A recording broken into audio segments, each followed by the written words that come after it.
Hello guys, आज हम लोग पढ़ेंगे कूलाम का नियम। तो उससे पहले हमने क्या पढ़ा था कि जब दो समान आवेश होते हैं तो अब जो आपस में क्या लगाते हैं, प्रतिकर्षण बल लगाते हैं, और जो विपरीत आवेश होते हैं वो आपस में क्या लगाते हैं, आकर्षण बल। लेकिन उसका मैग्नीट्यूड कितना होता है तो वो हम पढ़ेंगे कूलाम के नियम से। तो कूलाम का नियम कहता है कि दो बिंदुवत एवं स्थिर आवेशों के मध्य स्थिर वैद्युत बल का परिमाण आवेशों के परिमाण के गुणनफल के समानुपाती एवं उनके बीच की दूरी के वर्ग के व्यतकर्मानुपाती होता है, और ये सदैव आवेशों के जोड़ने वाली रेखा के अनुदिश होता है। सपोज दैट हमारे पास दो आवेश है, एक का नाम है Q1 और दूसरी का Q2, और जो आपस में R दूरी पर स्थित है। अब Q2 पर Q1 के कारण जो फोर्स लगेगा वो लगेगा F21। F21 का मतलब है कि जो आवेश Q2 है उस पर Q1 के कारण कितना फोर्स लगेगा, और ये फोर्स लगेगा F12। F12 का मतलब है कि आवेश Q1 है उस पर Q2 के कारण कितना फोर्स लगेगा। अब जैसा कि परिभाषा में बताया गया है कि जो F21 है फोर्स है वो किसके समानुपाती होता है, जो आवेश का परिमाण है उसके गुणनफल के समानुपाती होता है। यहाँ आवेश क्या है, Q1 एंड Q2, तो F21 किसके समानुपाती हो जाएगा, Q1 एंड Q2 के। और दूसरी लाइन में लिखा है कि उनके बीच की दूरी के व्युत्क्रमानुपाती होता है। उनके बीच की दूरी R, तो हम लिख सकते हैं कि F21 समानुपाती 1/r²। अब हम इन दोनों को कंबाइंड रूप में लिख सकते हैं F21 समानुपाती Q1 Q2/r²। अब यहाँ से हम समानुपाती का साइन हटाएंगे तो हम लिख सकते हैं F21 = K Q1 Q2/r²। अब हमने K क्यों लिखा, K इसलिए लगा क्योंकि यहाँ से हमने समानुपाती का साइन हटा लिया। अब यहाँ पे K क्या है, K एक समानुपातिक नियतांक है। अब ये वैल्यू आ गई F21 की। अब F12 क्या होता है, F12 है जो किसके इक्वल होगा,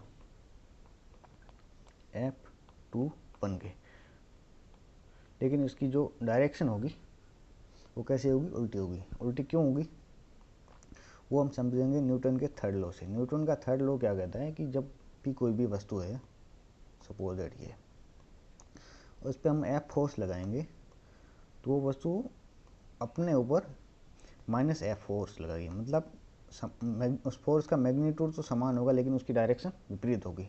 तो हम कह सकते हैं कि जो आवेश Q1 है वो Q2 पर F21 फोर्स लगा रहा है, तो Q1 पर Q2 है फोर्स लगाएगा F12, लेकिन उसकी दिशा क्या होगी, विपरीत होगी।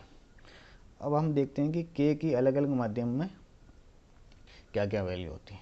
यदि दोनों आवेश निर्वात या वायु में रखे हो और बल को न्यूटन में और दूरी r को मीटर में तथा आवेश को कूलाम में व्यक्त करें तो जो K की जो वैल्यू हो जाएगी 1/4/ε0, और जिसकी वैल्यू होती है 9 × 10⁹ newton metre square upon coulomb square, जो इसकी होती है मात्रक।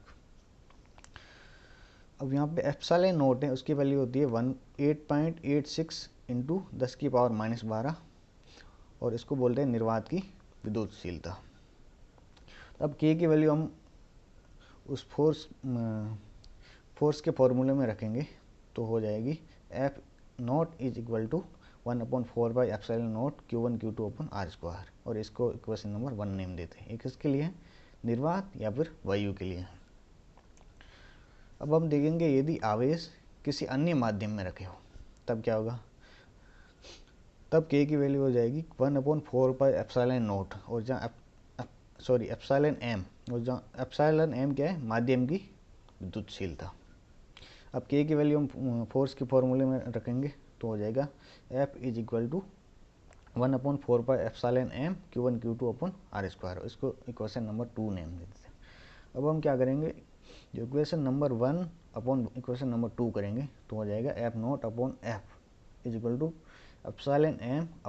εm/ε0, और इसको किसके इक्वल लिख देंगे, εr के इक्वल। और यहाँ पे εr क्या है, माध्यम का परावैद्युतांक।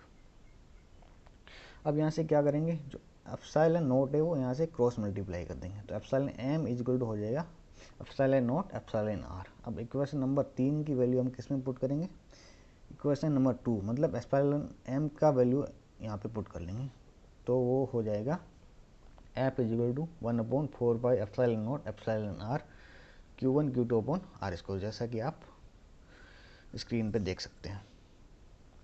अब एप्सिलॉन आर का जो निर्वात के लिए जो मान होता है वो 1 होता है, जो कि न्यूनतम होता है, और जो वायु के लिए मान होता है वो होता है 1.00054, और इसका मान सभी कुचालक पदार्थों के लिए 1 से अधिक होता है। जैसे कि कागज़ के लिए इसका मान होता है 3.5, पानी के लिए इसका मान होता है 80, धातुओं के लिए इसका मान होता है अनंत, क्योंकि जब हम किसी दो आवेशों के बीच में धातु रख देते हैं तो बल का मान क्या हो जाता है, 0 हो जाता है। Thank you.